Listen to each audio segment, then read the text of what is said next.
Hall, for those of you that don't know me, and I work for the California Department of Education.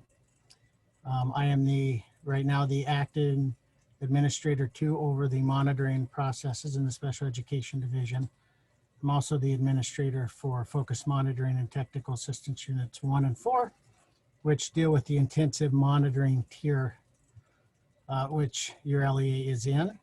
I do want to mention that all of the resources that we go through today will be available in the Google folder that is going to be posted in the chat. We're also going to try to answer some questions in real time as we go.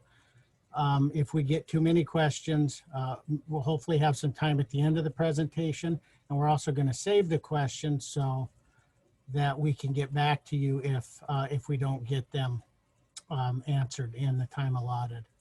So today we do have some really great group of presenters.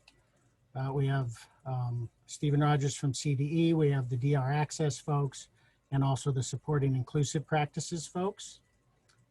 So I think you're really going to find today's presentation beneficial. We're going to start us off with Stephen Rogers. Many of you know him. He's been an education programs consultant for many years at the California Department of Education. And he's the person that when LEAs have data questions, he's the one that answers them. So we're really fortunate to be able to have him here today because of his vast knowledge. So I will hand it off to Stephen. Thanks, Jack. Let me get my, oops. And of course I had to be the first one out of the gate, which means I had to be the one who clicked on the wrong thing just to, get us all started in the right way. Because, someone's got to be the first and inevitably it's me. So let's see if I can get my PowerPoint started. There we go.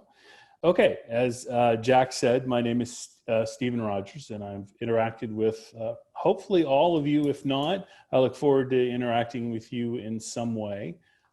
There is my name and my email. I'll leave the slide up for a couple of seconds just in case you guys want. But we will also, I'll also make my email available to you guys should you need it through the Q&As or any other means that Kevin or Jack feel necessary. So I'm here to talk about the preschool selection data and the actual selection process. So let's talk a little bit about that. First, I want to talk about the methodology document. So we created methodology documents for each of the 3 potential areas of monitoring selection. So it is included on the Padlet, which hopefully you guys know where that is. And I'm also told that it's in the Google folder that Kevin so kindly set up for all of this information. And the link is in the chat or the Q&A, Kevin, or both. It's in one of the two. I will add it to the chat. It's in the chat. Okay, excellent. So most of you have seen a document that looks like this before. This is the preschool review selection. I call it a display. You can call it almost anything you want. So let's talk about what is on this sheet. So here we see element 6A and 6B, which is preschool LRE. And then here we have the preschool assessment elements.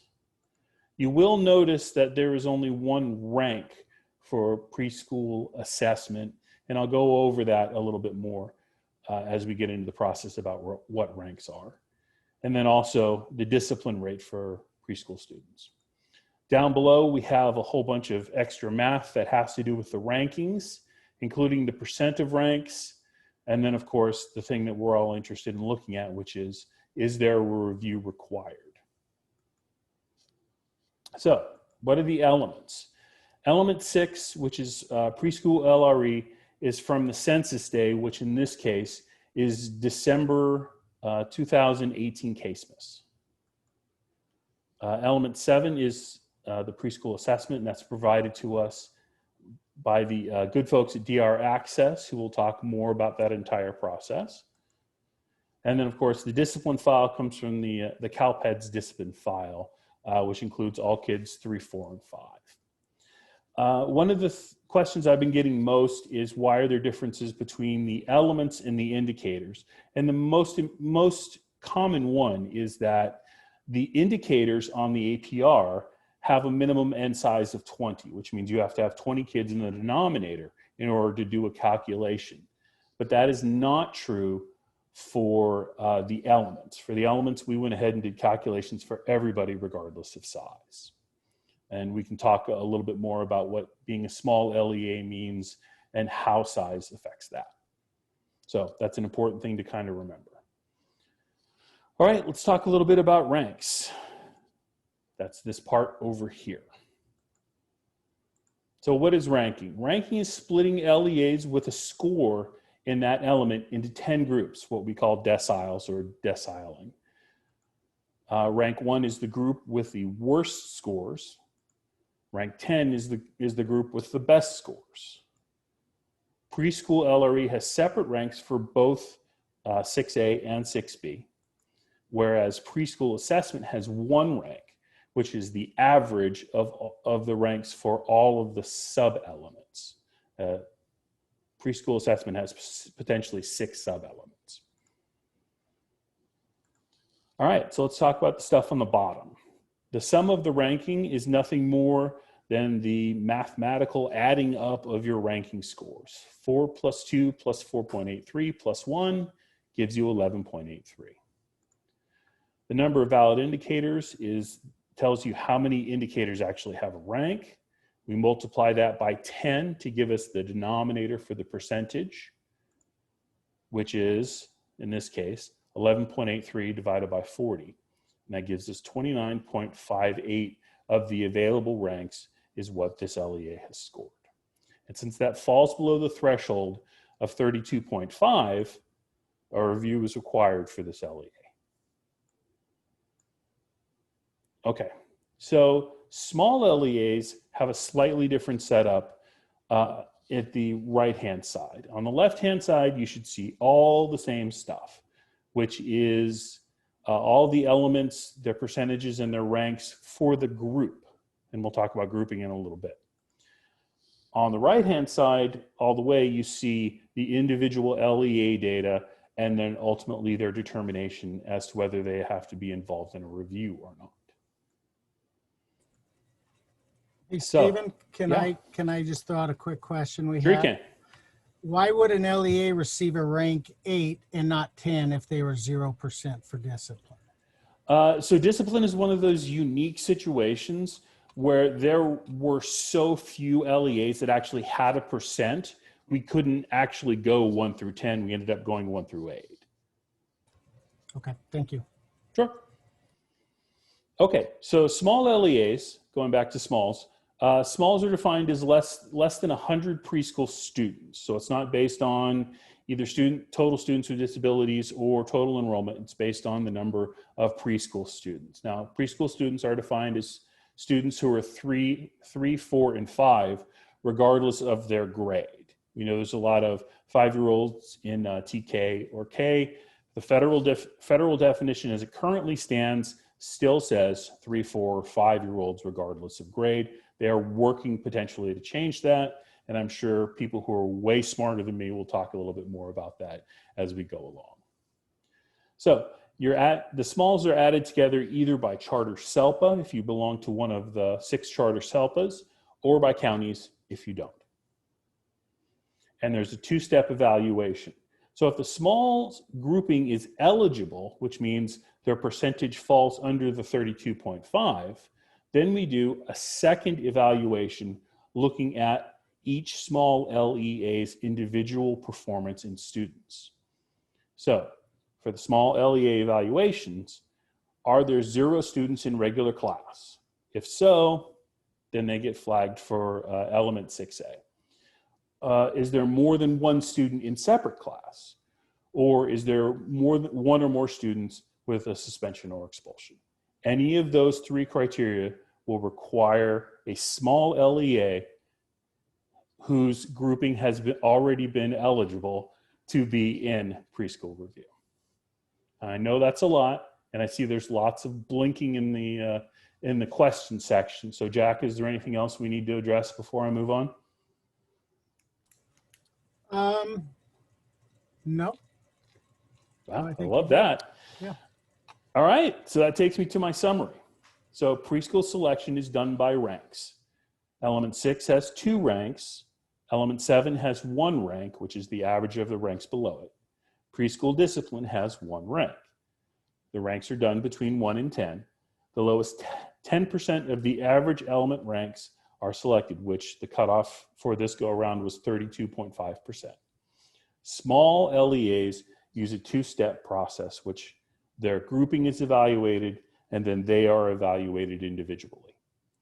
Now, it's important to note that review of element 7 on the elements requiring review sheet is required for all LEAs who are selected for preschool intensive review, regardless. If you are selected for preschool intensive review, you have to do an element 7 review.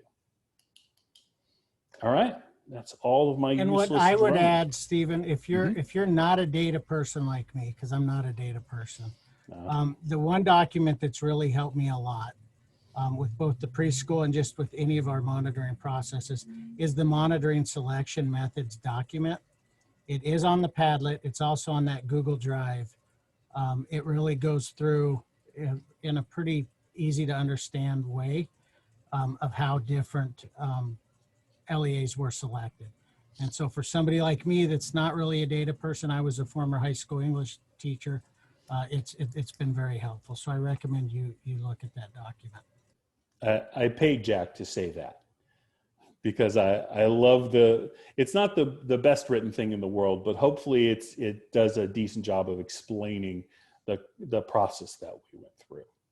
So I'm going to go ahead and stop sharing, and then I will mute myself unless there is questions that you guys want me to handle at this point. Stephen, there is one question in the chat. Why do we call it preschool review when it also contains data on 5-year-old kindergartners? Because as I talked about in the selection criteria, the federal definition is 3, 4, 5-year-olds regardless of their grade, as the federal definition as it stands. And since the feds give us money, we do whatever the feds say. Thank you. Of course. Okay. All right. Thanks, Stephen. So if you have questions, feel free to email him. He's really good about getting back to folks, and he's very smart and helpful. So next up, we are going to go to our DR Access project team.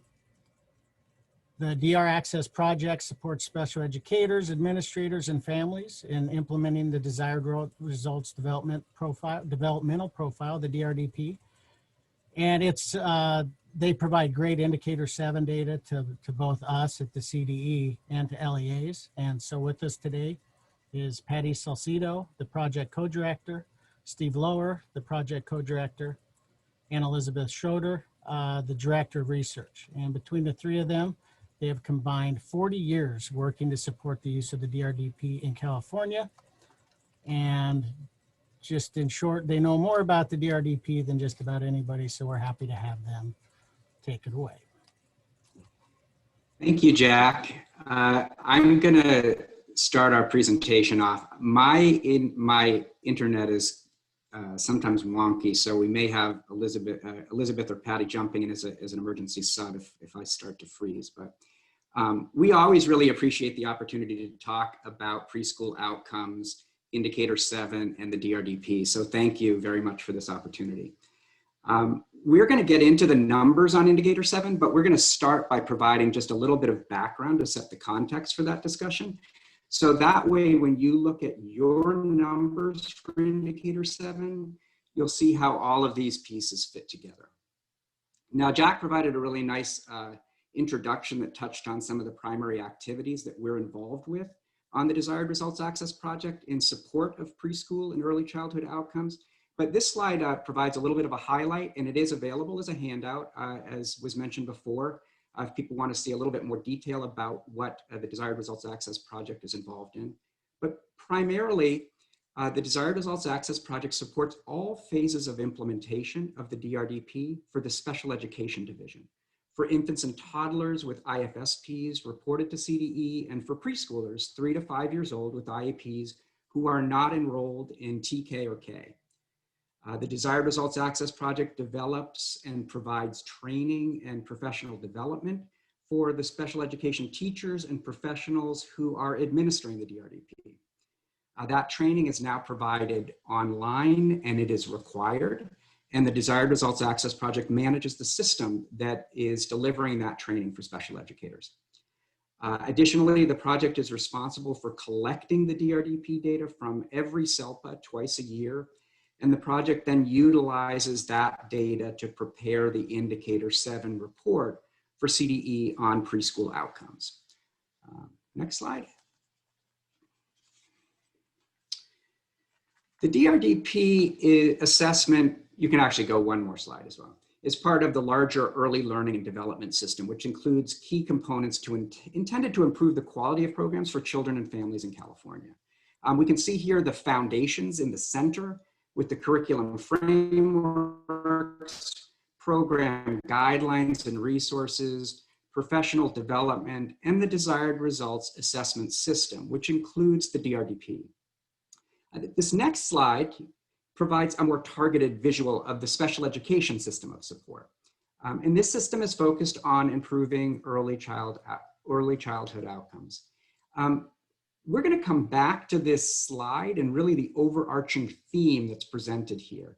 So as we move through the presentation on Indicator 7 and on Indicator 6, keep the theme of the interconnection between high quality inclusive settings and evidence-based practices like the pyramid model and embedded instruction, and the DRDP as a means to measure childhood outcomes in mind when you're hearing that as these pieces fit together. Now, we've mentioned the DRDP a few times, but what is the DRDP? At the core, the Desired Results Developmental Profile, or DRDP, is an assessment designed to measure essential early childhood skills and abilities. And there's several key features of the DRDP. It is universally designed and intended for use with all children. It has a system of adaptations to assure that every child can participate to their fullest. It's valid and reliable. It's calibrated on a large sample of children in California, and it uses a sophisticated measurement model to derive the scale scores that are used in the instrument. And it has demonstrated inter-rater reliability. The DRDP assesses key developmental milestones within sequences, and it's aligned to the early learning foundations. The DRDP measures strengths, what a child can do rather than deficits. And it's an authentic assessment, and that is, it's based on observations of a child during daily activities and routines. And it's administered by somebody who knows the child. It promotes family participation, and the DRDP provides data for reports for teachers and administrators on development and progress. And critically for our discussion here today, the DRDP provides all of the data used for Indicator 7. So what are the benefits offered by the DRDP? We've touched on some of them. The DRDP allows for a better understanding to monitor child progress, as well as to target instruction to the individual needs of each child. It provides information for a child's IFSP and IEP, and it can be used to communicate with families about their children's development. And probably most relevant for our discussion here today, the data can be used to assist in decision-making at the child, program, and policy levels. And it can be used to document positive results of programs, including inclusion and evidence-based practices. And as I turn the presentation over to Elizabeth to go into the data, I wanted to leave you with a quote from Yuri Bronfenbrenner that really hits on the tenets of the DRDP. The best way to understand the development of children is to observe their behavior in natural settings while they're interacting with familiar adults over prolonged periods of time. And I'll turn it over to Elizabeth at this point. Okay, great. Thank you, Steve. I see we're getting some questions in the chat, and our team will respond to them as we are bouncing through the presentation. Thank you, Patty. Just posted our latest updates about the the fall data requirements, and she posted a link in there. So just keep an eye on the chat, and I promise you we will respond to those questions as they come. So thank you, Steve, for talking about the DRDP, and thank you, Stephen, for also talking about indicator 7 a bit on the front end about the rankings. So what I'm going to do today is really dive into indicator 7 and talk about how we use the DRDP to get to the calculations and how you can take a look at your data. So I'm actually going to take us in to one of the handouts. So Kevin has posted the link to the Google Drive several times in the chat. So if you don't already have that open, this might be a great time to pop over there and pop into the indicator 7 folder and open this guidance for administrators document around indicator 7 reports. Because this document is really a great walkthrough of indicator 7, and I'm going to use that to frame our conversation today. So I'm actually going to go ahead and take us right into the document. Everybody seeing that okay? Patty, Steve, give me a thumbs up. Okay, good. All right. So let's talk about indicator 7.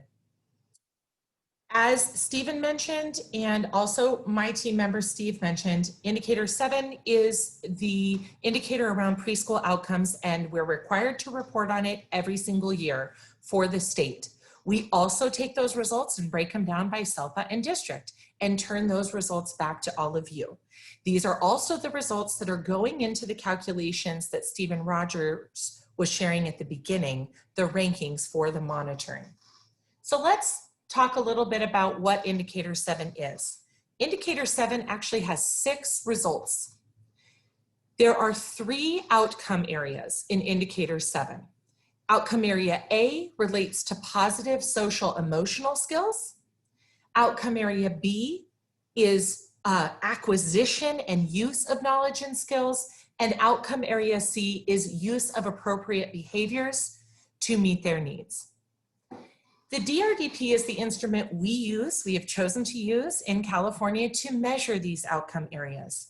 So nicely over here on the right side of the document, you see a graphic of how the domains of the assessment roll up to these 3 outcome areas. So you can see very clearly in outcome area A, positive social emotional skills, that the 2 domains in the DRDP that roll up are ATL Reg, which is approaches to learning and self-regulation, and SED, social and emotional development.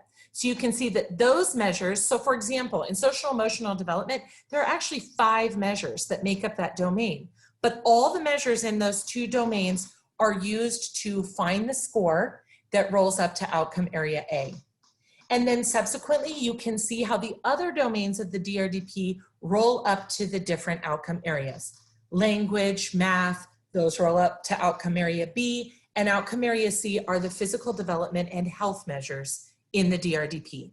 So that's a direct link. So as you are looking through your results today and we're talking about it, you want to hold this. And maybe you're not super familiar with the instrument, but if you want to really dive in to these areas, you need to understand how these domains and measures roll up to the different outcome areas. Okay, as Steve already mentioned at the top, all children in the state of California that are 3, 4, and 5-year-olds and are receiving preschool special education services are required to be assessed every 6 months on the instrument. There's also a group of infant toddlers that are required to be assessed, those with IFSPs that are being served by CDE. But today we're focusing on preschool, so I'm going to keep us right there. Just 3, 4, and 5-year-olds receiving preschool special education services. You complete the DRDP in the fall and the spring. We then take, so after everybody turns in all of their data, our project then takes the data for that child and we pull the earliest assessment for that child and we call it their entry assessment. Then we take the latest assessment for that child and we call it their exit assessment. One key point I really want to make clear, because I think this is a point of confusion with indicator 7, is that your indicator 7 results only include the children that have exited that year. So let me be more clear. That report only includes the children that exited preschool special education services that academic year. So I believe the academic year that we're looking at for monitoring is the 2018-2019 year. So if your report has 100 kiddos for indicator 7, that means 100 children exited preschool special education services that year. You might say, what does exit mean? Exit can mean several things. It can mean they stopped receiving preschool special education services. It can mean that they moved, maybe out of the state. It can also mean that they transitioned to TK or kindergarten, but they are no longer receiving preschool special education services. So I want to make that clear. The number that you're looking at on indicator 7 is not all the children that you served in that year. It's only the exiters. Okay, we take that entry assessment and we take that exit assessment. And then we compare those scores, those two scores, to same age peers. Our comparison sample of same age peers is made up of both children with disabilities and without. So be clear on that. That's a requirement that OSEP requires of us in our comparison sample, and that's who's included in our sample. We take that entry assessment and we say, was this child, based on these scores, at age expectations, close to age expectations, or not at age expectations? And we give that score one of those ratings. Then we take that exit assessment and we do the same exact thing. We say, when that child exited, were they close, at, or not at age expectations? Once we have those two pieces of information for that child's ratings on the DRDP, we combine them and we can put them on one of the OSEP trajectories. Okay, so let's take a look at those. Those are the progress categories. They call them A, B, C, D, and E. Let's talk a little bit about what an A trajectory looks like versus an E trajectory. The text is helpful in this table, but honestly, what I find so much easier to look at is this little chart here that really shows you what the trajectory looks like. So for a child that is categorized in that category A, this would be a child that started, so entered below age expectations. So that's the little green dotted line at the bottom, and exited below age expectations. Okay?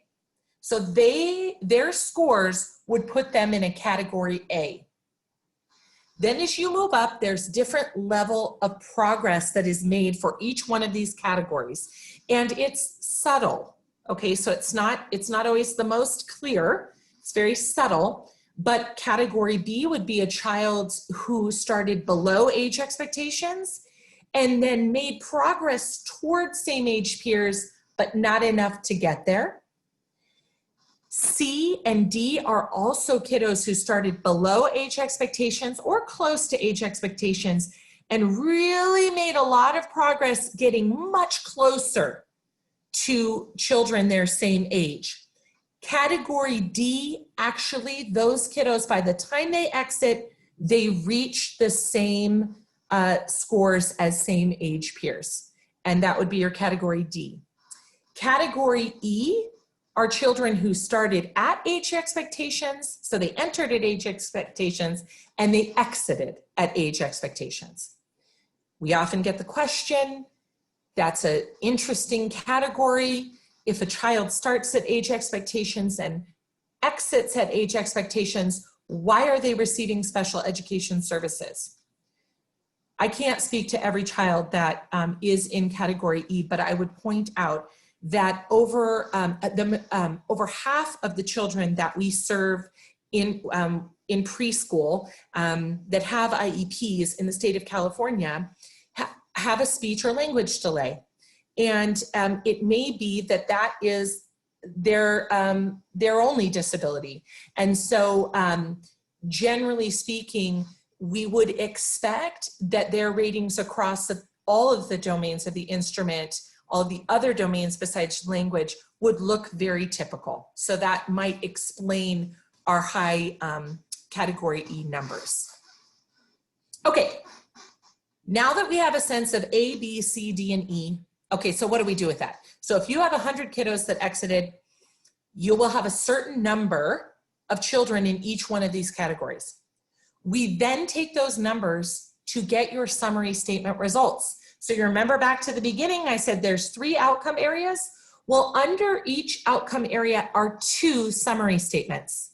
So that's how we get to 6, right? 3 outcome areas, 2 summary statements under each. So let's talk about the summary statements. Summary statement 1 and 2 are the same under each outcome area. So summary statement 1, you are taking a look at the children that entered below age expectations. So you are only looking at the children that were in category A, B, C, or D. Children that entered at age expectations are not included in summary statement 1 for any of the outcome areas. Okay? So your denominator, and I'm sorry, this cuts over 2 pages. Your denominator, as you can see in the calculation, is just your A, B, C, and D. Your numerator is giving you the number of children that made substantial progress from the time they entered to the time they exited. So that includes the children in category C and D, and that's your numerator, okay? Summary statement 2 takes a look at all the children that exited. So the denominator is A, B, C, D, and E. It's everyone. So if you exited 100, then your denominator for summary statement 2 is going to be 100. But now your numerator is just taking a look at all the children that made it to age expectations by the time they exited. And that is categories D and E. That's just those 2 top categories. And that is your numerator for summary statement 2, okay? So you have 3 outcome areas, 2 summary statements under each. Now that you are all experts in how to calculate indicator 7 results, let's take a look at how to look at your indicator 7 results. So a few years back, we actually, 2016, I believe I have that date correct, we launched the indicator 7 reports for LEA's website. And this is where you can come to access your information by SELPA and district. So we're going to walk through this system. You come to the page, it's indicator 7. You can see the link up at the top. You can also very quickly, if you go to draccess.org, I'll show you, because I can see that Patty's been posting some additional resources at our website. So do come to our website, draccess.org. You can also hop over to this site by very quickly clicking on the line graph up in the top right corner, and that'll get you to indicator 7 reports as well. On the website, the guidance document that we just went through, if you didn't have a chance to download it from the materials, it's always available here under guidance. So I just wanted to point that out, download the PDF right there. Let's dive into taking a look at some results. I'll start with the state level results, just to briefly show you that they're all available here. Since you as a group are most interested in looking at your LEA's results, that's where we're going to go today. I'm not going to talk through every single level. I'm going to go straight to an LEA. Okay? So you want to come here. Maybe you're at the site right now doing this with us. Click on SELPA level results. And then go ahead and select your SELPA. I'm going to go ahead and choose Kern County SELPA today. I believe you're all with us on the call, and I thought it might be a good SELPA to just take a look at together because there's some uniqueness too to Kern County. Okay, so as Kern County opens, I can scroll down and see Kern County against the state of California.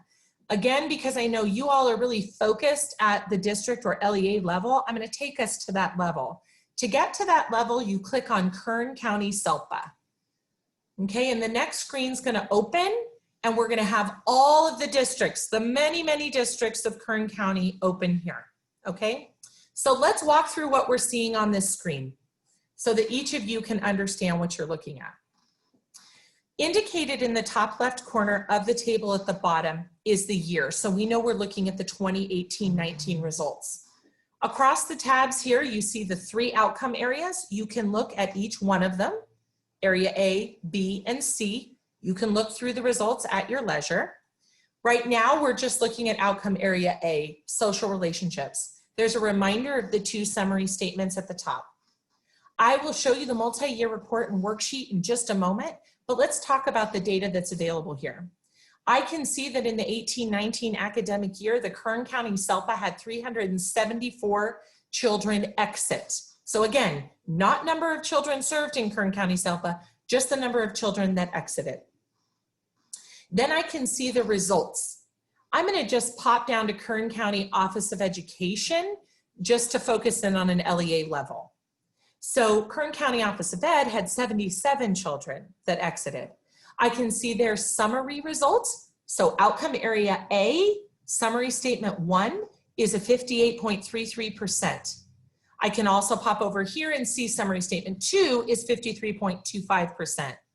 Then what we've given you is difference numbers. We've given you differences from the state target, which are set typically in a 5-year cycle. We're getting ready to set some new targets next year in this area. So you see the difference in Kern from that state target, from the state actual is the second number, and then from the SELPA overall. So within the SELPA, the difference.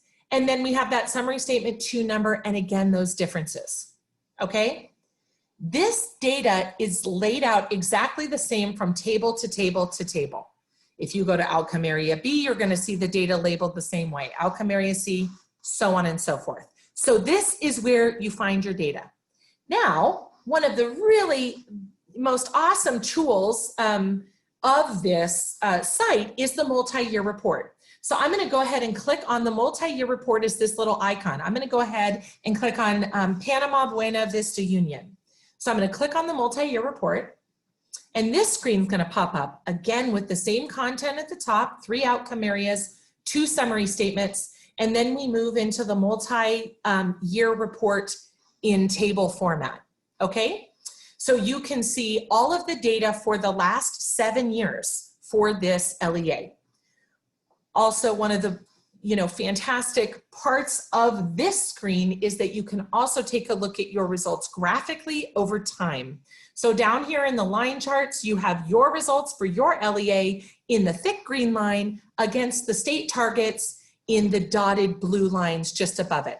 You can see that the targets have changed over time, and so you'll see your results related to that change over time. Back on the main screen, I also want to show you the worksheet. So if you click on the worksheet, you're going to get all of your results put in a handy dandy single page document that you can print, take to meetings, share with folks. We have a printer-friendly version that'll generate up here, but you'll see your results, all 6 of them together in comparison to the state targets in the first table, in comparison to the state actuals in the second table, and in the final table, you'll see your LEA's results related to the SELPA's results. Okay. One other thing I wanted to note, Stephen Rogers talked about small LEAs. You can see that, for example, Arvin doesn't have their data displayed here. Just like with the state, we cannot display data on here for 10 or fewer children.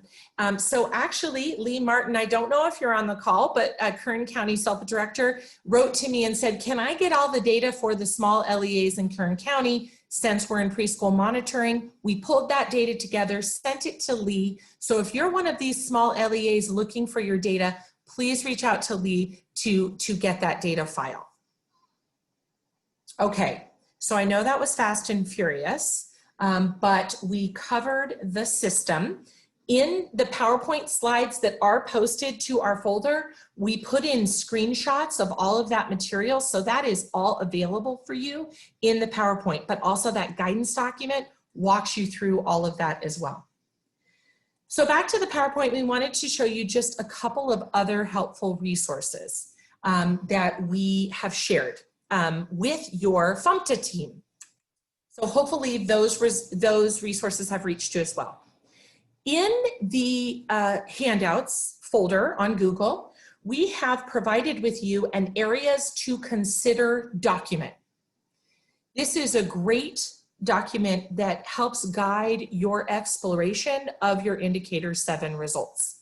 And so we just wanted to really quickly show you the resources that we've identified in that document, just show them to you. There are 5 key elements of that document. We've shared areas to explore, questions for you to consider as an LEA team, general expectations from our point of view as the DR Access Project of as a collaborator with CDE of what the general expectations are around Indicator 7 and training and whatnot, the data sources where you can find more information to see how you're doing in these areas, and then some additional resources to assist you. So one of the reports that has been shared with your consultant, and again, if you don't have it, you'll want to touch base with your FMTA consultant to get this report. But this is the DRDP tracker report. So our team has gone through and put together these just fantastic, full of information reports. So on the screen, I have a sample report. I've yellowed out the LEA for anonymity. But what we do is we take the data that you upload, and we take the information from CalPads about who you serve, your enrollment information, and we put this report together. So one of the things that we want you to take a look at is whether or not all preschool special educators are indeed completing their required DRDP training. I see a lot of questions in the chat about training, so it sounds like most of you have already honed in on that. But if you want to check, what we've done is we've said, here are all the assessors that completed DRDPs for the fall of 2019. Of those 15 assessors, 6 of them have completed their DRDP training. We know that because we can look in our learning center and see who's completed that training. So we're telling you. On this report, when you get a copy of this report, it's in Excel. On the second tab of that, you can take a look at who's completed training. So you know very clearly who you may need to follow up with. You also receive regular training reports from our team as well. I apologize. SELPA directors receive regular training reports from our team, but we have also provided to your FMTA consultant the training report for your LEA. So again, connect. If you haven't already received this, you can get the list of all the assessors that have completed or have at least partially completed their training. Another important report to look at to make sure everyone's training is completed. Back on the tracker report, and one of the next rows down in that areas to consider document would be to take a look at your participation rate. That simply means, are all the DRDPs that ought to be getting completed getting completed? So we take that CalPads enrollment file. If it tells us that you had 100 kiddos exit this year, we're looking for 100, if you were serving 100 kiddos this year, we're looking for 100 DRDPs to be uploaded. And so that's what that participation rate shows you. Shows you how many DRDPs we got and shows you how many DRDPs we expected. Some people have asked, why is this percentage greater than 100%? And that is because often children are enrolled after the threshold date. It used to be October 1, now it's November 1st for the fall. So if children come in after that date, you're not required to complete a DRDP, but many SELPAs and districts do. And so that's how your percentage gets above 100%. And that's not a bad thing. One other thing to look at in the DRDP tracker report is that last column, unable to rates. It's very important to know that unable to rate is a valid rating in a very extreme circumstances where you really did not see the child for the entire assessment period. That can be due to a long-term illness or surgery, and that is valid sometimes, but it should be very rare. And so we want to make you aware of any DRDPs where every measure has been marked unable to rate, because it does happen. And then that DRDP is unusable. And here we are talking about your indicator 7 results. And if you're not getting all of your DRDPs in and they're not coming in with fidelity and accuracy, it makes it hard to really try to move the mark on your indicator 7 results. One final thing I wanted to mention around resources that are available. We have a fantastic online report system. I know many of you are already using it widely in your districts, but some of you may not even be aware of it. But DR Access Reports provides utility for assessors. And we just want to talk, I'll just say one quick plug. Our system automatically transfers, gets data transferred nightly from SACE and CIRUS. So if you're using SACE and CIRUS to manage your DRDPs, that data is coming over every night. And so there's really no excuse for not producing reports.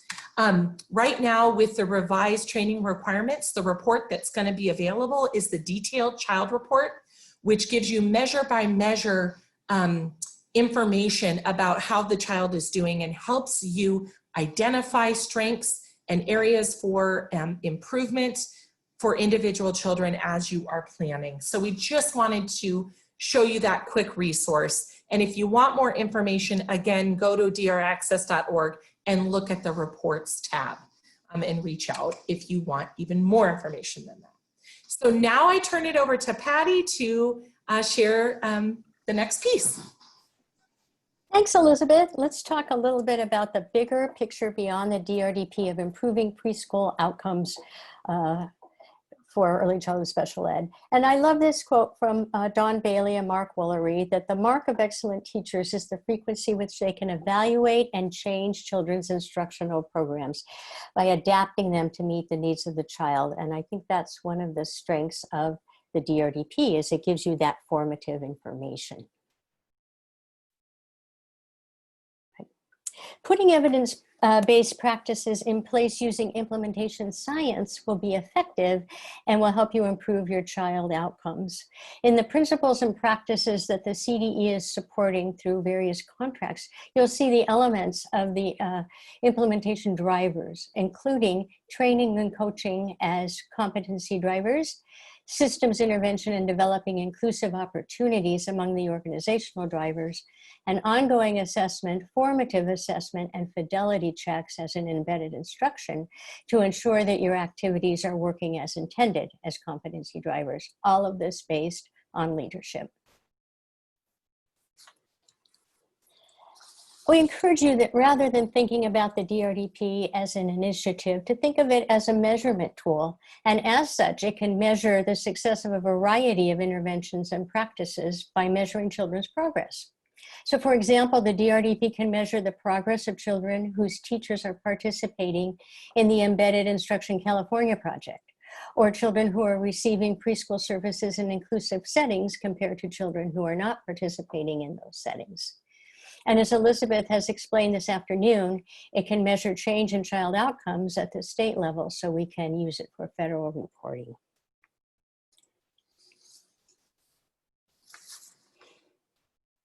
So in thinking about the elements that need to be in place in order to really achieve improved child outcomes, you'll see the icons on the right of some of the contract projects of the CDE. We are all here to provide you with support, and the DRDP is one way that you can use to see if these things are working. All of the elements of CDE's system of support are intertwined, as are the measurement of a least restrictive environment for preschool and the child outcomes indicator for OSEP. By intentional design, all young children in CDE programs, including those receiving special education, are working towards the preschool learning foundations. And they're all measured by the same assessment tool, the DRDP. So right there, we are intertwined. Both the preschool learning foundations and the DRDP are based on universal design. And then further, the DRDP has a system of adaptations so that individual children can participate in the assessment. So in essence, both of these resources were designed to promote inclusion. And finally, inclusive settings truly do provide the maximal opportunities for young children to develop and learn. Think about the most important domains of school readiness in thinking about language and social emotional development. And those are good examples of how children can flourish in inclusive settings. So on that note, we will turn this over to Kristen and Kevin.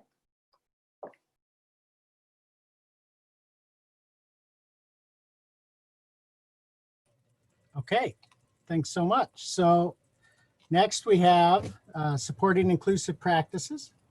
And if you don't know about SIP, they're great. They're all about inclusion. They have a really impactful approach to inclusion, which includes culture, policy, practice, and cohesive leadership. Kristen Brooks, she's been with them since 2014. She's originally trained as a speech language pathologist and also has experience as a site level administrator, as well as a special education director. In short, she's just awesome. And also Kevin Schaefer. He's currently the director of program support for the El Dorado County Charter SELPAs.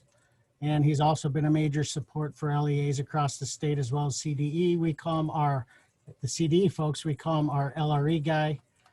He's got a great background as an administrator and national state technical assistance provider as well. So take it away. Thank you, Jack. Really appreciate the introduction and welcome everyone. We're so glad that we're able to present with you alongside you during these crazy times. And just one more thing to address, right, as we're trying to support our students both in distance learning and looking at plans to getting back to our campuses if we're not already there.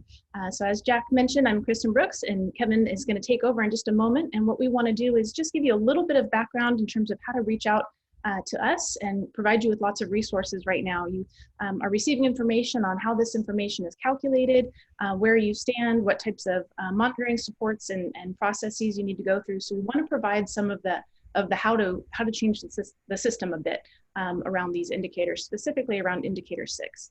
So on this slide, you'll see that we have our vision. And we just want to point this out because our team worked really hard on this. It's really about intentional design and equitable and inclusive systems for all kids. And so those phrases of innovate, include, impact are really going to be our driving force, now and into the future. And so we just want to share that with you as we move forward. And you can contact us on Facebook and Twitter or our website. Please feel free to reach out. Kevin is an amazing social media guru, and he is constantly posting things for you to access and engage in. So please be sure to check out the Facebook and Twitter. And then our website has a variety of resources, events that you can participate in at no cost, resources in terms of innovation and solutions and ideas. So lots of things there for you. Please visit that site. So a little bit about our project. We do see some familiar faces on this webinar, and so you guys have heard this before, but our mission and our focus is really that we provide tiered technical assistance to support districts throughout California.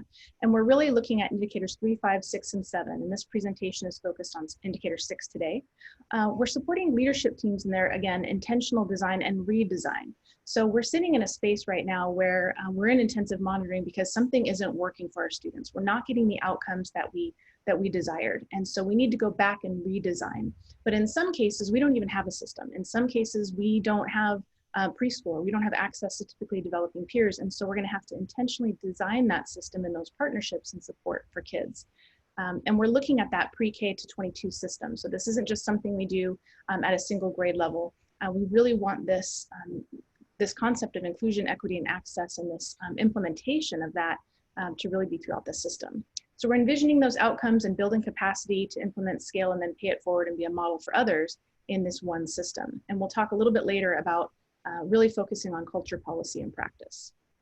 But our intentions for this, the remaining portion of this webinar, are really to provide the information and resources related to the completion of your SEP, your special ed plan. The PowerPoint and resources, Kevin's been putting that into the chats, but again, it's on these slides if you need to reference that. And to really deepen your understanding of the critical nature of this work through a lens, really around the essential elements. And beyond, beginning in preschool, but it really, again, is moving beyond and through this system. to increase our knowledge of universal design for learning as a tier 1 support. We're working with a lot of districts in California focused on universal design for learning and really addressing variability of learners, how to include students with a variety of needs and supports and challenges and strengths, and that value add component that our students with disabilities bring to every classroom for equitable instruction. And then we're going to review a few lessons learned and some recommendations. One of the things that our team is really focusing on or putting forward with our grantees this year is really around this consideration, this question of what would it take and what would your students need to know and be able to do in order to exit special education, ready for college, career, and civic life. So at this age, our students are entering the special ed world, entering the system. We're identifying them, we're determining that they're eligible and require services. What's it gonna take to get out of that system, to move back into that traditional environment alongside their peers? So after they've utilized our supports and services. I'm gonna take it over or hand it over to Kevin. Thank you, Kristen. We wanted to make sure that we provided you with resources throughout this training, knowing that you're all going through your own root causes and developing your SEPs. So you'll find all of these resources on the Google document at the bit.ly link that we've been putting in the chat. You can also access this PowerPoint because all of the links are live. So it will take you to the websites and the resources that we're identifying.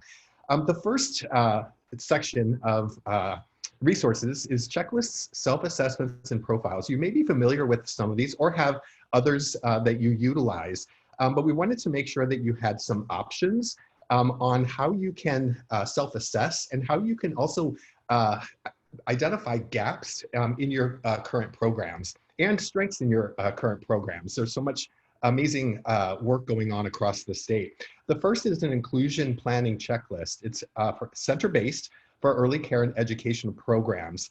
The second is a quality inclusive practices checklist. And as Patty and her team mentioned, the DR Access is based on universal design.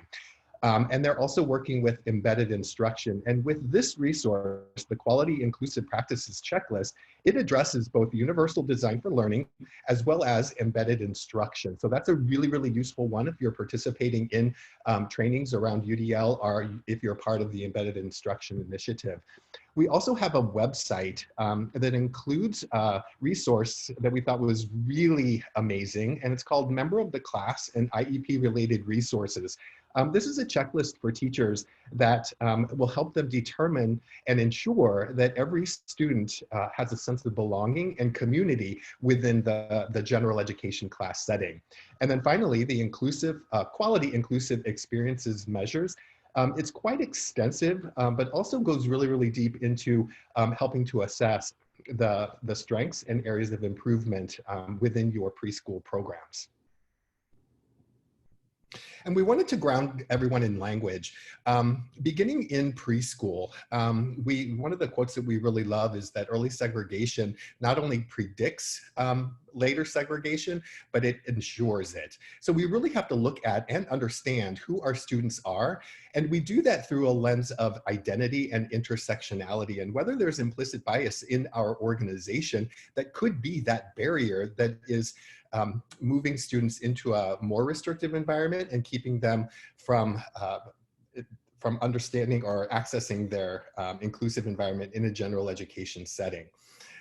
The educational policies, practices, and programs necessary to eliminate educational barriers based on gender, race, ethnicity, national origin, color, disability, age, or protected group status. We think that's a really important part of this quote, and understanding if there are marginalized students who aren't afforded the same or equitable opportunities within our system. And what we've learned through research is that when students are segregated in preschool, in many, many cases, that segregation continues throughout their educational experience. And Patty also mentioned the drivers within implementation science. So we just wanted to go over a little bit around implementation science and just what it means to ground everyone in the idea that determining a root cause analysis or creating a special education plan is a process, not a tool. So implementation is defined as a specified set of activities designed to put in practice an activity or program of known dimensions. And what that means is it's connecting the research with the practice And the implementation process is the way in which we move from research to practice so that students can benefit from the innovations that we put in place. And the question that we can ask ourselves is, do the current systemic structures enable innovations to reach students and positively impact their learning? We find that in some cases that the innovations or activities that are put in place never reach or benefit the students that they were designed to impact positively. So implementation science is really about changing behavior and changing the settings to facilitate these positive changes for our most marginalized students. It's creating the processes to maintain and improve these changes in both setting conditions and behavior of well-intentioned adults.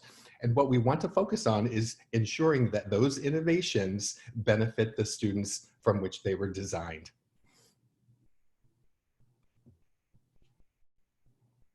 Next slide.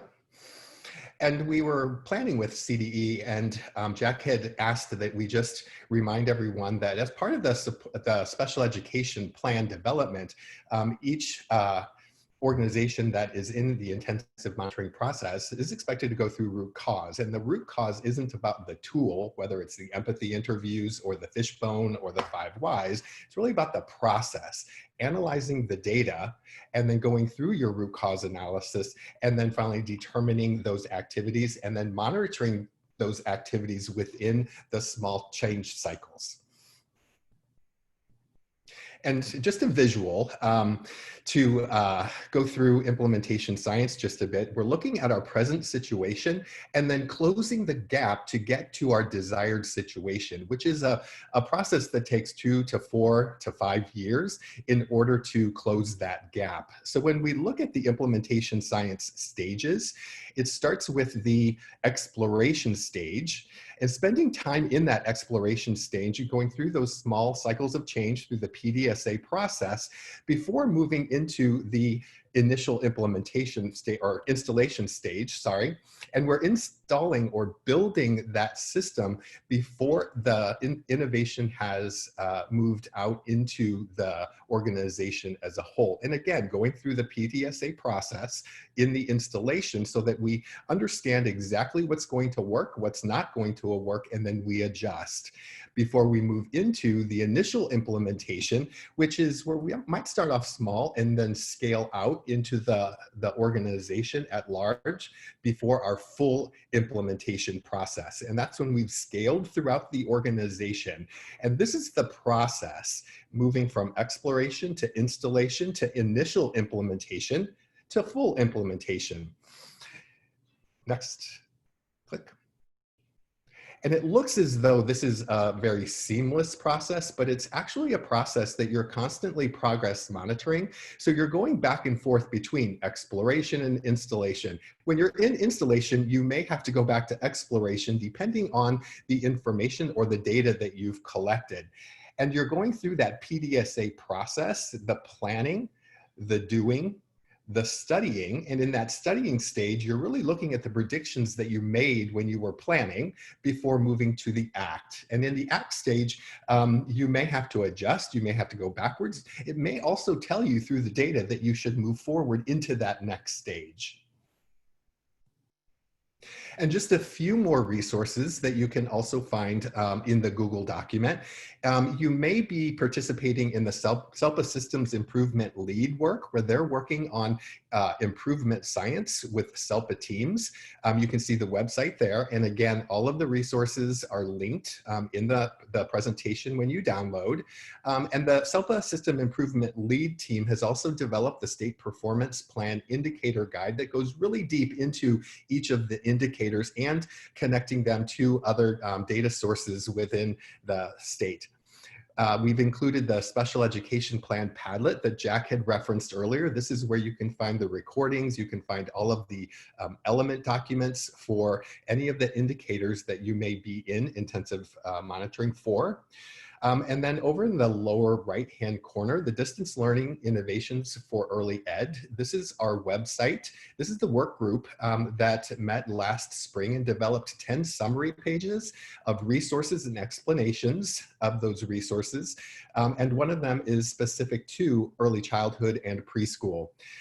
The final document in the center is Early Childhood Implementation Toolkit, that if you're in the exploration stage, this document will take you through a process to determine whether or not the innovation that you've chosen is a good fit for your organization. And it helps you to self-assess whether or not you have a need, whether or not it's a fit, whether or not you have the resources to actually do a full implementation on the innovation that you've chosen. So these 5 resources are really, really helpful as you're beginning this process to make sure that you stay on the same track that you had planned for. Thanks, Kevin. So moving into, again, where do we start? Lots of resources and lots of tools. And when we're not sure, we want to presume competence, especially as we're identifying our students as young as age, 3 as they're entering the school age, or getting referred over from making that transition from Part C to Part B. Presume competence. Don't assume that because there was an early start program in the home that the student will need a self-contained class rolling right into age 3 and beyond. And so what does that really mean? And Kevin shares the story much better than I do, but I'll do my best to model after him. He and Beth are pretty close. This is Beth and Patrick Foraker, and she's a teacher, educator, director at UC Davis, and her son Patrick is in the photo on the left. And Patrick was born with Down syndrome. And as the story goes, the hospital actually put some signs outside of Beth's room saying, please no visitors. And Beth didn't understand why she wouldn't be allowed visitors. And the assumption was that she would be in mourning because her child had Down syndrome. So when we start off with that presumption of not being competent or some sort of loss instead of the value add that we talked about earlier, it really changes the trajectory for kids. And so here's Patrick again in the middle, graduated from high school, fully included all the way through the system because his mom was a champion for him and he had all the skills and abilities that he needed. He just needed access to those supports through the system as a learner with different abilities and skills. And she was his champion all the way through. And he now attends George Mason University. And this is him on the right. Here's a post from Beth, and this is him going back to school. And so again, presuming competence that just because we used to do things differently, or we used to do things the same way back in the day, doesn't mean we can do them differently, can't do them differently now. And so really opening those doors for Patrick and providing that access and support, presuming competence from the get-go. By not doing that, by not presuming competence, we're really limiting our learners from the very beginning. So why inclusion? Here's a little bit of data. If you look at, it's a lot of text here, but just kind of focus in on in 27 years, we've only increased the provision of special ed in regular ed 5.7% across 27 years. But yet we know that there are more opportunities to develop social and play skills, to increase developmental gains for kids. There's a peer acceptance component, friendships, students being asked to birthday parties that have never happened before, increasing language development for kids with more significant needs with those peer models and the peer interaction, and improved attitudes about kids with disabilities, not only in peers, but in the education staff. So we have all this data around why should we be including at the preschool age, but yet we haven't moved that needle very far over time. So what inclusion is and what it's not, it is the educational, sorry, the slide, I don't think it's showing very well on your end there. Sorry about that conversion. But inclusion is that educational equity and access, and it's not dump and hope. It's not just pushing students into classrooms and assuming that they're gonna thrive simply because they've been integrated. It's a sense of community and belonging and not gen ed with a one-on-one untrained aide and just, again, kind of Velcroing an adult to a student, hoping that they'll be able to either manage their behaviors or modify their curriculum without them actually being included in the class. It's not just mainstreaming, it's not stopping at that visitor status. It's really truly being a part of that community and that classroom. And it's demonstrating independence and interdependence, and not line of sight inclusion where we see our peers across the campus, we see our peers in a state preschool program, but yet we don't have access to them. It's a philosophy that all kids can learn, and it's not just for compliance. We don't want to start implementing systems and new classrooms simply because we're trying to move through our set plan. We really need to do this because there's that moral imperative as well, and that students have those opportunities to thrive. It's breaking down the silos between general ed and special ed, and it's no longer talking about, well, these are my kids and these are your kids. Truly coming together. When we're talking about intentional design, we mean folks from ed services, from special ed, from fiscal, everybody at the table, because these are all of our kids. So everybody needs to be involved in how we're going to move the system. So we talked a little bit earlier about the culture, policy, and practice, and just drawing you back to kind of ground you in the work that we do with our districts. It really starts with that culture of inclusion, that presuming competence. What are those policies that support that culture? So if you're truly a culture of inclusion, are the policies supporting the ability to move through the IEP process or that SST process or all the other processes in our campus? What are the policies in terms of referring students and progress monitoring students and looking for those exit plans?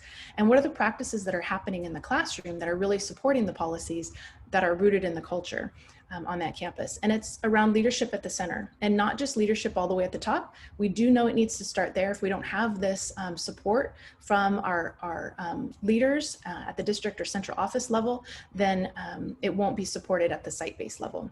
So, but at the same time, the leadership really should include, our families, our educators, again, all sides of the house in our school communities.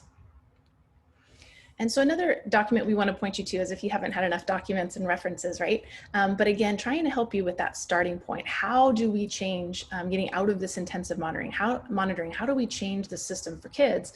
What do we do? I'm so below water. I can't even barely keep my head up. So we focus folks on this blueprint that's rooted in research, not only in education, but also in the corporate world, and what works to move teams forward and move systems forward to produce true change. And so we want you to start in the envisioning phase. Even if you're already implementing, even if you're already scaling up your practices, we're here today because those aren't working for our kids. So let's kind of go back and just through those PDSA cycles that Kevin had mentioned, let's take it back a bit and maybe redesign and go back to envisioning. Has our leadership changed? Do we have new folks making decisions? And are they cohesive in the vision that they have for their school community and the inclusion of their youngest learners? If not, who needs to be at the table? What's our vision, mission, and values? What do we believe about all kids? What do we say we're going to do, and how is this going to look differently in the future?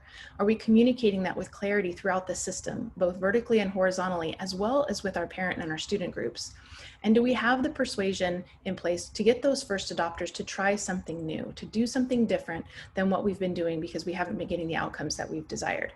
Then we get to that building and going through the implementation science stages that Kevin referenced, that root cause analysis and getting the input and developing clear goals and strategies. Then we implement. So what happens if we already have something in place that's not working? Again, we have to go back and see what's missing, and make sure that all the folks that need to be at the table are at the table before we implement, progress monitor, scale it up, and then pay it forward as a model for others.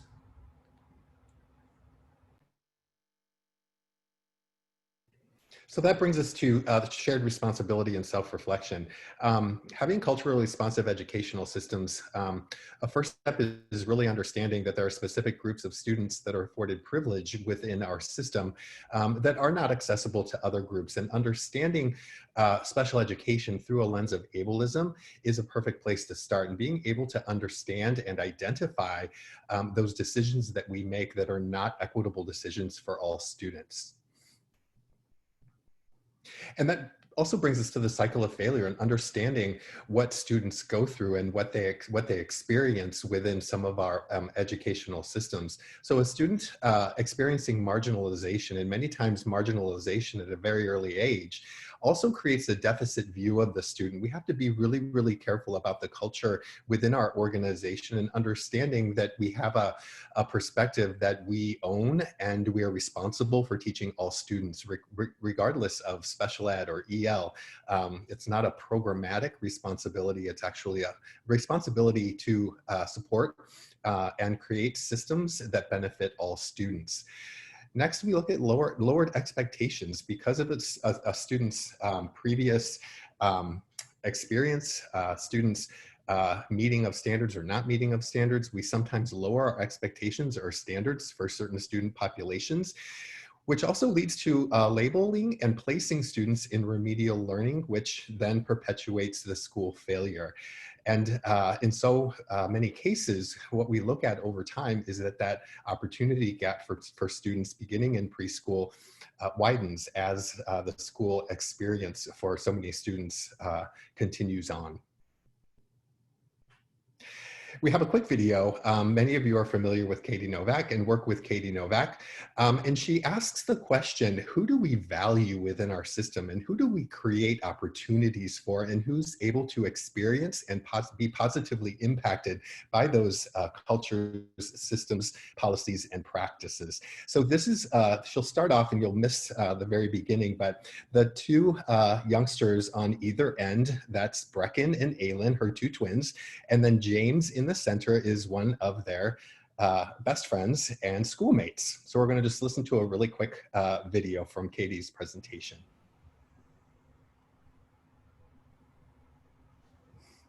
Brother, the bookend, and that's one of their best friend, James. And James has Fragile X syndrome, and he's almost completely nonverbal, and obviously, you know, significantly developmentally delayed cognitively. And they are just the three best of friends. And the really cool thing about this story here is that, you know, Aylin, you know, from the first time she met him, she was like a warrior for James. And so when he was in first grade, when he gets really excited, he flaps his hands a little bit. And so he was running outside doing tag and he was flapping his hands, and a bunch of little girls went up to him and said, "Why do you always do that with your hands?" And Aylin sees this across the playground and she comes like busting across. And I hear this from a teacher who's my colleague. And she said, "Hey, ladies, if you're gonna mess with someone, you're gonna have to mess with me." And this is just like a little ball of fire. Now, I'll tell you something else about my daughter, Aylin, which is that she has severe combined type ADHD. And for all the amazing strengths and beauty and fire she brings into this world, she can also be really impulsive and dangerous and violent. And those are ways that you could describe her, but that's not her. You know, she's just Aylin, and she brings all these amazing strengths to the classroom, and she also brings these amazing areas that she needs to work on. And so what's really beautiful about this picture to me is that Brecken is significantly above grade level, and James is significantly below grade level, and Aylin exhibits behaviors that most classroom teachers will never ever want to see. But the three of them are in the same class together all day, every day, and they are challenged and they are supported equally because of universal design for learning. And in most places in this world, they would be separated. And they would be separated because there would be a belief that Brecken deserves more, that he deserves better, and that James can't do it, and that Aylin doesn't belong there because she can't behave. And what I will tell you is I will fight this fight until every parent of all of these kids gets to see that they belong together, that in this world, we all belong together. And when you separate them, what you're saying is that James and Aylin have nothing to offer Brecken, and they do. They all have equal amazing things to offer each other. And Kristen had mentioned earlier with the research that there's benefits both for students with disabilities and typically developing students within our education system. And because it's beneficial to both, we're really looking toward moving into less restrictive environments and asking that question, who do we value? Who does the system work for, and who does it work against? And when students leave our system, that initial question that was asked at the beginning of the presentation, what would it take for a student to exit special education. The question is also when they do exit, because all students will exit when they leave our system, are they prepared, like Patrick, to be self-determined and make their own decision and live as independently as possible? Which brings us to Universal Design for Learning. Patty and her team mentioned earlier that the DR Access is based on Universal Design for Learning. So we have a couple resources at the end of this section focused on Universal Design for Learning, but we just wanted to go through just a couple of the tenets of Universal Design for Learning. And it's really about providing multiple means of access. Typically, we think of universal design through a lens of architecture, but it's also looking at our educational system, the environment, the curriculum, and not blaming the student, but really blaming the environment as disabled as opposed to the student. So this photo of the stairs provides multiple means of access for not only individuals on the margins, but also everyone would benefit.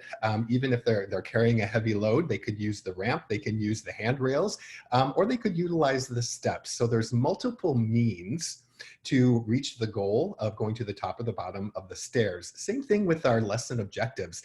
We provide multiple means, we provide flexible means, but we have firm goals that all students are working toward the same lesson objectives, but we have flexible ways for students to meet those lesson objective expectations.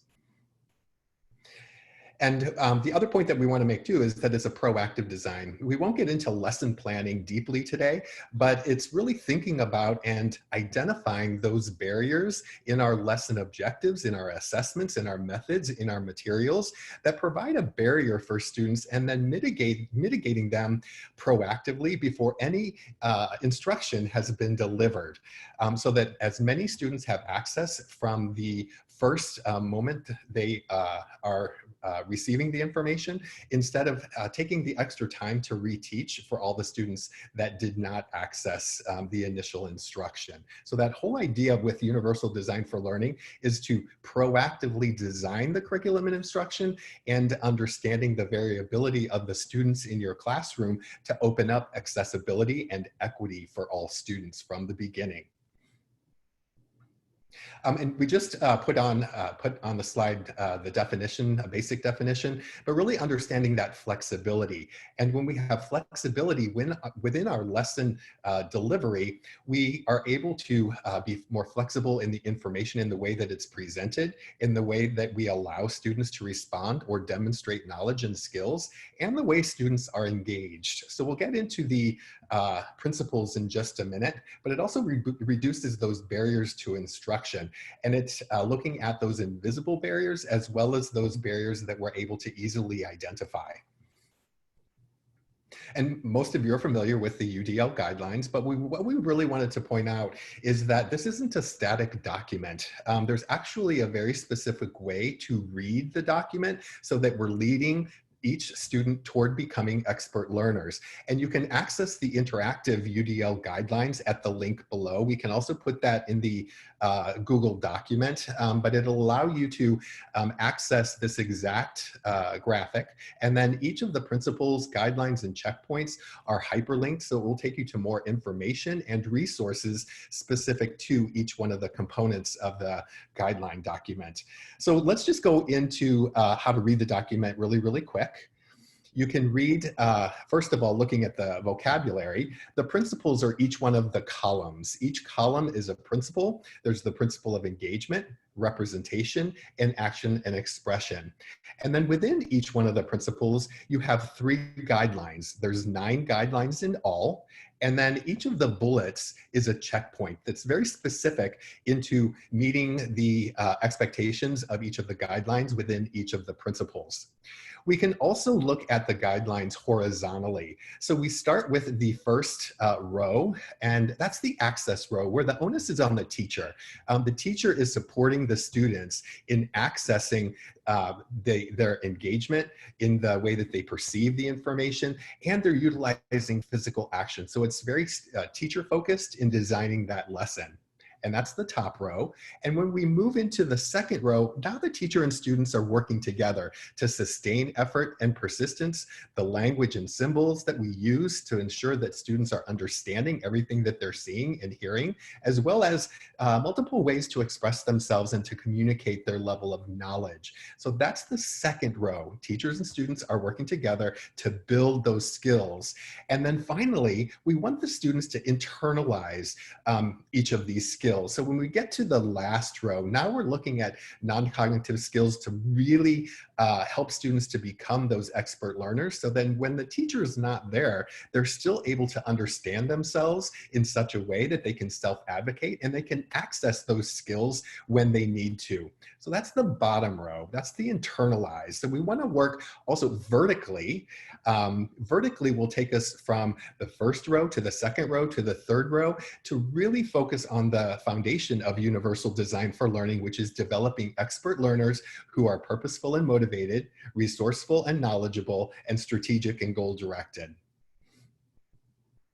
And just a couple bullet points on within each of the principles, definitions of an expert learner. And an expert learner isn't necessarily a student who gets all A's or is in a GATE program or who has really learned how to navigate the educational system. It's a student who really knows themselves within the educational environment and knows what they need and can ask for it.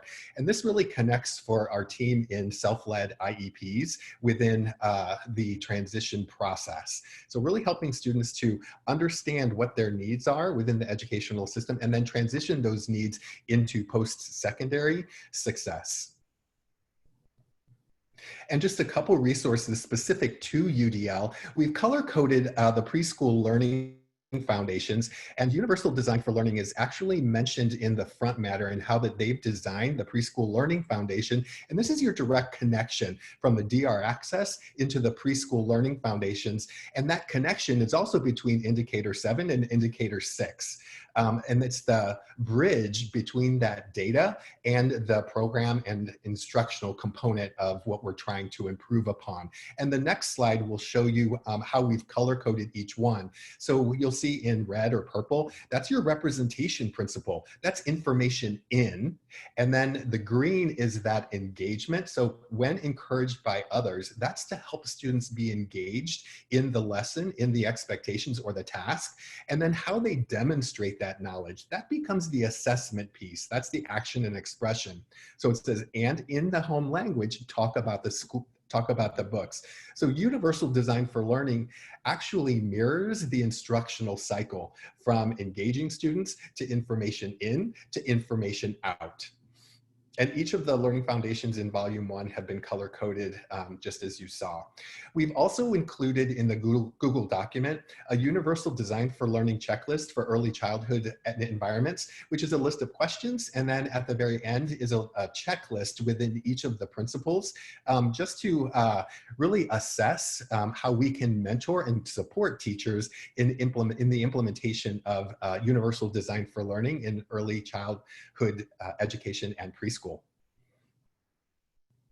And then we've also included a link to the Orange County Department of Ed MTSS Sums initiative. And what they've created is a connecting the dots. We know that there's a lot of initiatives happening within each of our LEAs, and they've created connecting the dots documents that focus on universal design for learning, restorative practices, PBIS, inclusive practices, and specific to students with disabilities, English learners, and students who are in GATE programs. So the question becomes, in what ways do these priorities intersect and minimize initiative fatigue?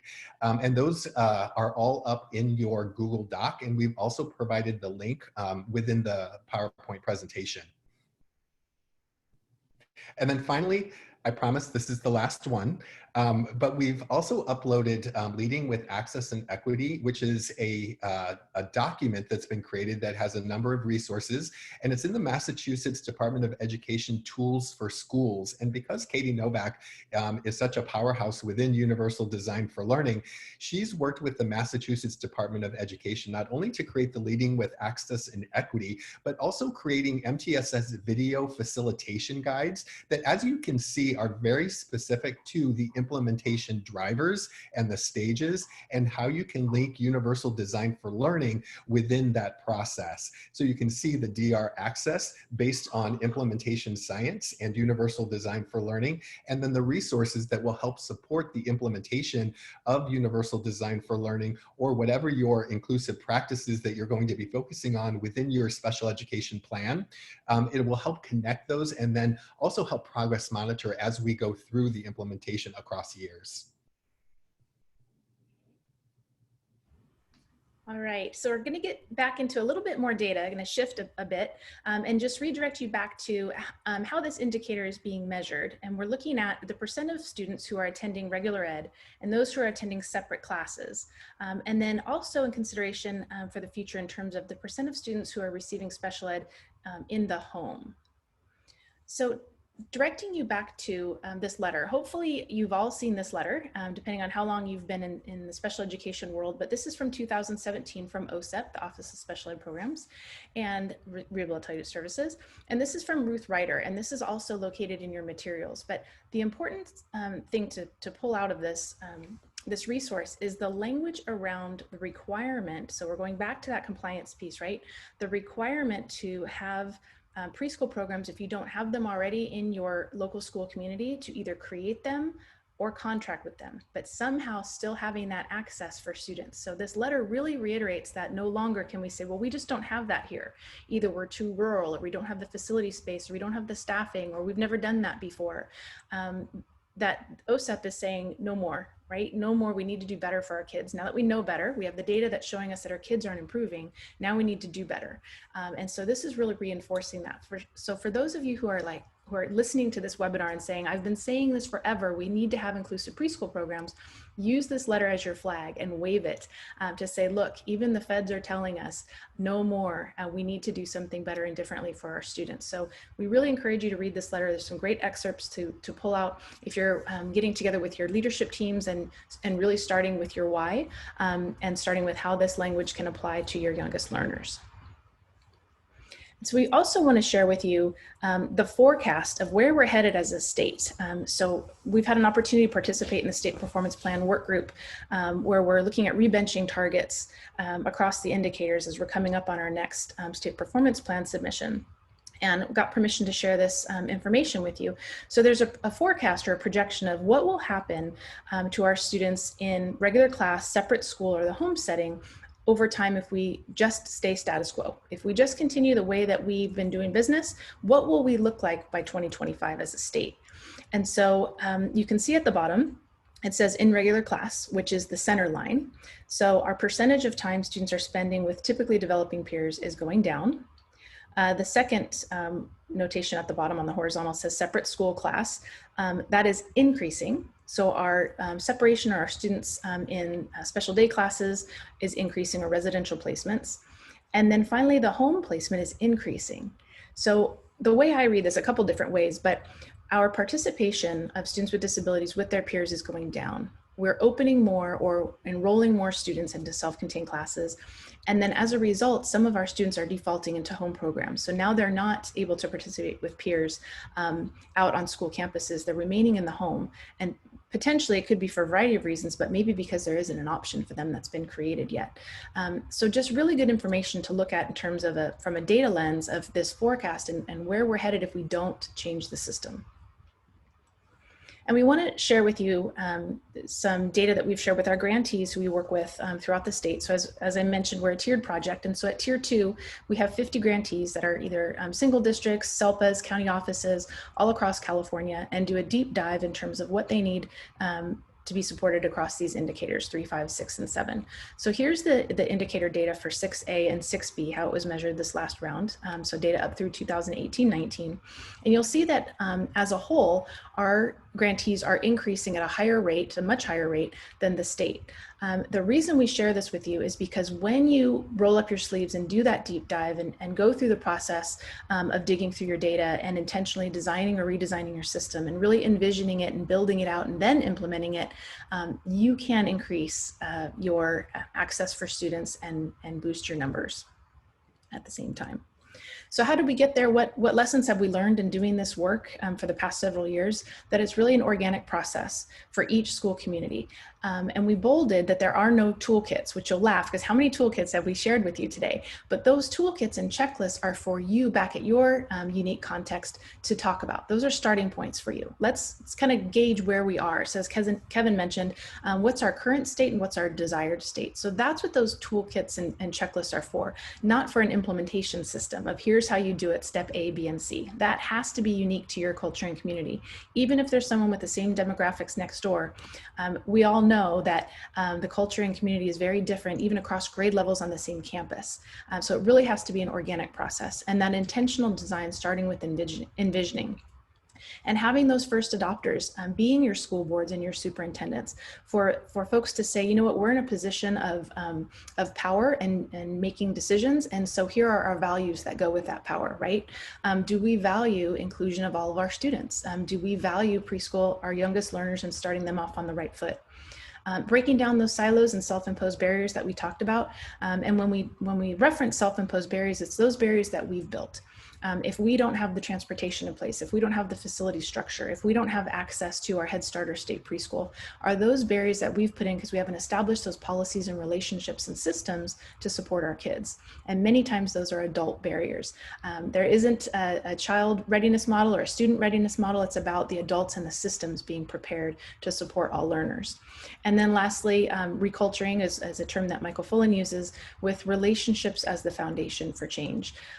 We have to really commit, and we talk about burning the ships. Once we get to the island, burn the ships, we're not going back. Let's commit to this, that we know better, so we're going to do better.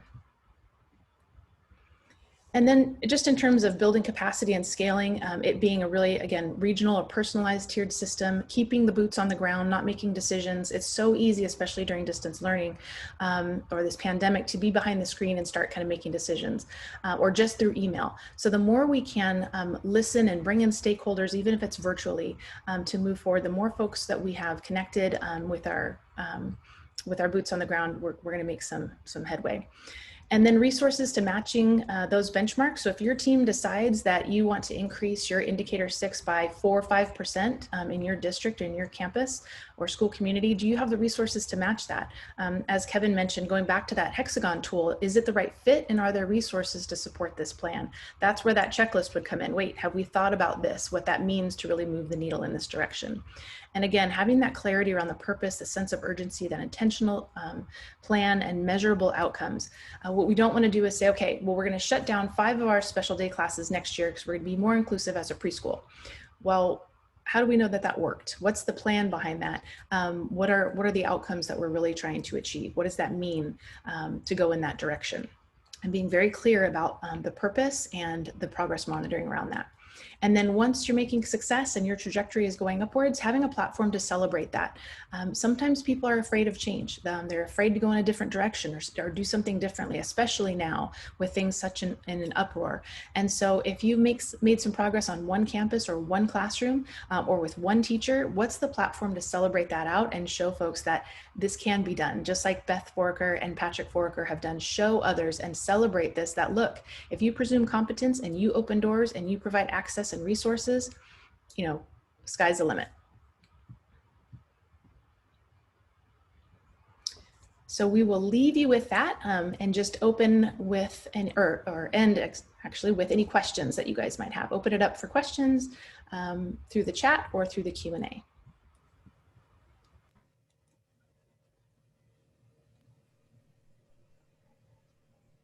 Kristen, the only question in the Q&A from Mary is, do you recommend to push in or pull out speech therapy? And I'm going to push that over to you because of your amazing background. Thanks. Well, I'll answer this both from a speech pathology point of view. That's how I started, was as a speech pathologist, and actually with middle school and preschool, and then helped create an inclusive preschool program as a speech pathologist, because what I was seeing is that our kids were missing out. And although speech therapy is very clinical, it's very therapeutic in a holistic sense.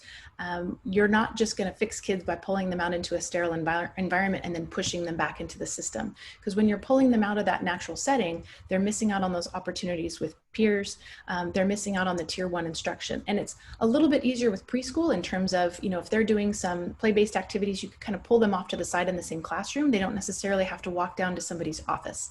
And so really starting that sense of collaborative in-classroom supports early on sets the stage for them not being pulled out later. If an IEP carries on from year to year to year and it says 20 minutes twice a week, pull out with a speech therapist in the office, that's going to continue because people are saying, well, students seems to be doing okay. There hasn't been this progress monitoring or this push to say, how are we going to exit this student if we continue to pull them out of the environment that they're in with their peers? So kind of from both lenses, I saw it as, this is the way I was taught as a speech pathologist is in the hospital setting, we go to the bedside or we pull out into the clinic. And so in the school, we pull into my nice office where all my materials are. And I realized that kids were just missing out. And that the natural environment, which is with their peers in the classroom in that tier 1 access to supports was the place to do it. So that's my very long-winded answer, just simply because I'm so passionate about it. And I feel like once we pull out of the classroom, it's really hard to get those services back in. Some speech pathologists will say, well, it's really hard to hear if we're working articulation or some other, apraxia, something like that, where there's a true need. And in that sense, of course, vary that up. But if you're working on social skills and you're pulling the student out into your office with one other peer or just you and it's very sterile across the kidney table, I would argue that they wouldn't make as much progress as they would if they're applying it in their natural setting. And we've also had a couple people ask about when the video of this training will be posted. And we will post it onto the Padlet. Normally it takes a couple days before we get it. And once we get it, then I just upload it to our CDE YouTube, because typically the size of the file is too big. And then there's a link right on the Padlet. So I don't have a day that I know, because sometimes it takes longer for them to get us the video, but typically it's a couple days. So keep checking. There was a question about, and this is a tough question, and right now is a tough time, how you see districts working on building inclusive programs during a pandemic, and what successes have you heard of so far? Yeah, we were just working with a district yesterday, as a matter of fact, and the administrator came on. It was a district-wide PD, so a lot of people online, and she was really excited about the opportunities that the virtual learning environment set for co-teaching. In developing their how they were going to support students with disabilities, their concern was in creating cohorts that they were moving in the wrong direction into more restrictive cohorts that were more segregated. So what they did was look kind of the other direction and say, how can we pull kids together? And because there are no walls anymore, they decided to combine special education teachers and general education teachers and look at their class list and how they develop class from a more inclusive environment. So now we have 2 teachers that are co-planning and co-teaching and co-assessing within the same virtual learning environment. And she was kind of like, it's really taught us a lot on how we can create more inclusive environments and identify inclusive practices that will benefit us in the virtual learning setting. Her concern was that when they go back into in-person learning, they didn't want to go back. And then how can they create that same learning environment in an in-person setting? So that's just one example. But people are really thinking outside the box. We've been very impressed. And if you haven't created anything yet, now is a wonderful time. Start having these discussions around what have been the barriers to this point. So if you're sitting in a school community that has never had an inclusive preschool or had access to one, what have been those barriers? And how do we start to knock those down and start creating something from the ground up? I have found, or we have found as a team, that it's often easier to create ground up inclusive programs than to start with self-contained and then start to incorporate general ed peers, but it's not impossible. They've done it all over the state. It's just a matter of having to then bring on board new staff and start sharing classrooms and looking at facility space and licensing and that sort of thing, if that's a consideration. So if you don't have it yet, start talking about that intentional design. What have those barriers been, and how do we build something from here? So here was a question. For our students who participate in special day class preschool classrooms, but are home with their parents who choose to be stay at home with their preschoolers, When looking at general education participation percentage, can you count extracurricular activities such as dance, gymnastics that happen during the day? And I would defer to our CDE folks, but my initial reaction is if it's not part of the FAPE offer and part of the schooling, then it wouldn't count as inclusive. Yeah, and I'm looking to make sure I understand that. So, and you would write, it would go back to the offer of FAPE. So I would say, I mean, it would depend on the circumstance, but the way I read that, unless I'm reading it wrong, you wouldn't be able to. But those are good questions that if you do run into those specialized circumstances that you do have questions about, make sure that you talk to your CDE regional consultant about. Because even if they don't know, even if it's a really specialized circumstance, we'll find the answer for you.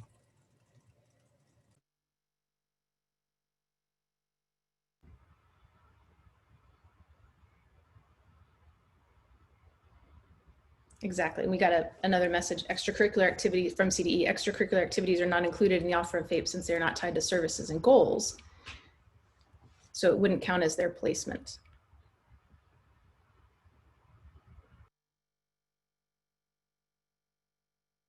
Any other questions that we missed? I'm trying to catch up in the chat there. Yeah, here's a good one. And this is, it's always tough, is the alignment of best practices and also the capacity of IEP teachers based on caseloads across LEAs. So how do you juggle that? And I know it differs from situation to situation and classroom to classroom, but it's something that you want to do best practice, but you're looking at capacity. And I think that's why we're such proponents of universal design for learning, not just because of, you know, it addresses all learners, but in terms of your resources. If you're bringing together general ed and special ed and providing this universally designed, inclusive curricular framework and environmental structure for kids, kids can access that. Versus if we automatically default to co-teaching across every grade level, let's say, then you are utilizing double the certificated or credentialed teachers in one classroom versus it's already part of your system to universally design and support one another so that you're not having to kind of bounce around and play whack-a-mole across the campus and address your caseload, but you're really providing those supports in the classroom in a universally designed way from the get-go. And I know probably the last thing anyone online needs right now is another resource, but to answer that question around students in self-contained classrooms and really calibrating teacher burnout and the work that they're currently expected to do, as well as maintaining best practices. We also use a document, we didn't address it today, but it brings together all of the Common Core state standards at grade level, kindergarten through 12th grade in English language arts and math.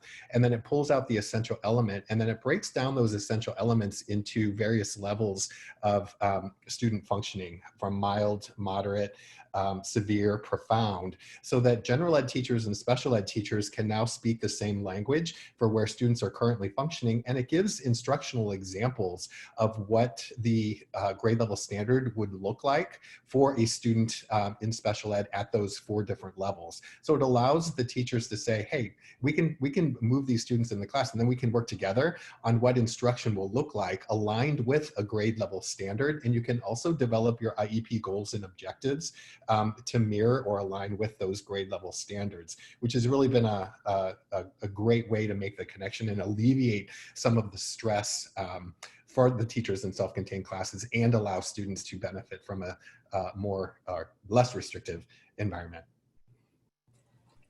There was one question in the Q&A about our district has worked over the years with the Head Start program, but they've become more and more restrictive on the students with IEPs they're willing to accept, even with a special education co-teacher, that it became impossible and we ended our relationship with them. What options do we have for getting those programs to be more inclusive? And that's, I don't know if we have an answer for that, but. I apologize. I was typing in the Q&A. I noticed that some folks had left some messages. Was that something for Kevin and I to answer, or was that something else? I apologize. Just, I guess, more for discussion is, you know, I think there are folks that have worked with different programs, and if they won't won't accept students, even with a special education co-teacher, what other options are there? And one thing I like that you talked about, Kevin and Kristen, is this is a really good opportunity to start some of these things. If you don't. Exactly. If if you're having a hard time with students accepting your kids, we can't just then turn back to the parents and say, well, they just won't take them, because it's our responsibility to provide FAPE for all of our kids starting at age 3, at least in the public schools. And so if we don't have access to it, if we're being pushed aside, then we have to start creating that, even if it's a single classroom on a campus, just starting somewhere, to open those doors of opportunity for students. Because ultimately, if we are looking at this kind of tug of war between moral imperative and compliance, if we just continue to not build systems within our own districts, then we're going to be held accountable financially, right, through the due process means. And so we don't want to end up in that situation either. We know it's better for kids. We know it's right for kids. We know kids are learning and blossoming in these environments. And so if we continue to just not take that leap forward and start creating our own systems, we're going to be in a whole different situation. There was one question, Kristen, to you. If the leadership you spoke about is lacking, what are some effective ways we can approach this to help foster inclusion throughout the district? Well, I think in terms of leadership lacking, that could be a couple different things. It could be lack of understanding of preschool. It could be not understanding, the law. It could be not having a vision or direction. It could be new folks at the table. It could be very well-intentioned people who just don't know where to start. And so depending on what that, entry point might be, I would start with just getting people together and saying, okay, let's talk about this preschool inclusion. Let's start having some really targeted agendas and meetings and focused points and what we need to discuss and what we want our outcomes to be. Because oftentimes we sit around the table and we just talk about how, oh gosh, we don't have this, and look, we're in this situation again, and no action's actually happening. So you may need someone to facilitate that discussion if you don't feel like there's someone on the leadership team who can do that for you. Bringing in an outside facilitator or even just someone on your team who can be kind of unbiased and guide that meeting and that process.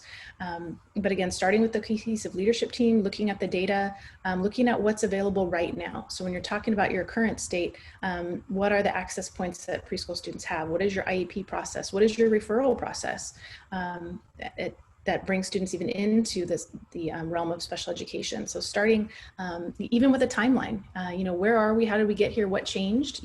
Some of our districts we work with say that they used to be more inclusive with preschool and something happened. And so we encourage them, look at a timeline. Did leadership change? Did your facilities change? Did credentialing change? What was it that happened? So, but I would definitely, get a team together, even if it's folks who work directly with students right now, maybe a parent group, some educators and site level leadership, and then bring it higher up if needed. But you need to start somewhere, and we're happy to thought partner with you. That's what we're here for. That's part of that tier 1. So whoever asked the question, if you need some thought partnering about where to start or some examples, we're happy to share that as well. And by the way, disclaimer, we don't claim to know all. I was just going to mention that too. If you have a question that's either a little more nuanced or you don't feel you've gotten an answer, I did put my email down there. And what I was going to say is I definitely don't have all the answers, but I do know a lot of different people that may have the answer. So I'm more than happy to help steer you in the right direction or help do some research for you to find the right answer. So if you can see my email there, jbrimhall@cde.ca.gov.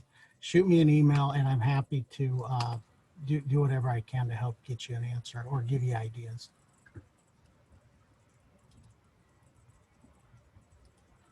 Okay. Well, thanks to everybody. I know everybody's busy, so we appreciate your time. I really appreciate all the presenters' time. You're a big help to us and you teach us a lot as well. So like I said, feel free to shoot me an email. The presentation will be posted on the Padlet ASAP as soon as I get it. And I hope everybody has a great rest of the day. So thank you.